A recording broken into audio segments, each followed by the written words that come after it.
an inside look today at just how aggressively the head of the Ontario Provincial Police managed a native blockade last summer.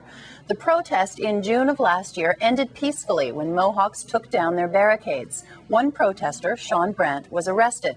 A publication ban on evidence given in court has just been lifted, and some people are now questioning the way Police Commissioner Julian Fantino handled the crisis. The CBC's Dave Seglins has the details from Napanee, Ontario. This was an Aboriginal day of action across the country. The Mohawks here at the Tyendinaga First Nation had blocked the 401 as well as the CN Rail. They say to draw attention to poverty on the reserve. It was a Thursday night before the July long weekend. Despite having officers on the scene trained in de-escalating Aboriginal conflicts, the OPP Commissioner Julian Fantino came to the site and personally himself became the lead negotiator, making a series of phone calls through the night to the leader, Shawn Brant. In those phone calls we're getting from the testimony, he threatened Brant, telling him that the police were about to move in.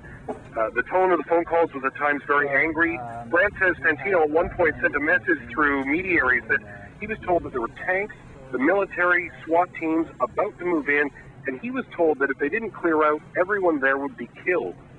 The reason we're hearing and finding out about some of the things that Fantino said over the telephone is that the OPP were actually running wiretaps on a number of the native protesters that weekend. Wiretaps that were done without any judge's approval. This is virtually unheard of in Canada under a very little known clause of the criminal code. But they're saying, wait a minute, how often does the OPP do wiretaps without a judge's approval?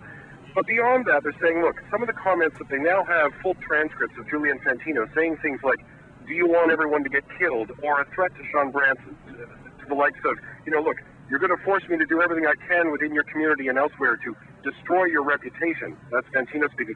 They're saying, with those kinds of comments, that flies in the face of everything that has come out of a recent public inquiry into how to deal with native protests. I don't know if you remember, but in 1995, native protester Dudley George was shot at Ipperwash in southwestern Ontario. 10 years later, that came to a public inquiry in this province. They came out with all sorts of recommendations about how to be sensitive to native protesters, to de-escalate potentially volatile situations. They say, look, all of Fantino's actions that night fly in the face of those recommendations. They are now calling, Shawn Brant and his lawyer are now calling on the provincial government of Ontario to conduct a review of how Commissioner Fantino handled the situation that night, because they say if this is how the OPP deals with Aboriginal blockades in the future, then the chances are that maybe again somebody might tragically be hurt. The CBC's Dave Seglins in Napanee, Ontario.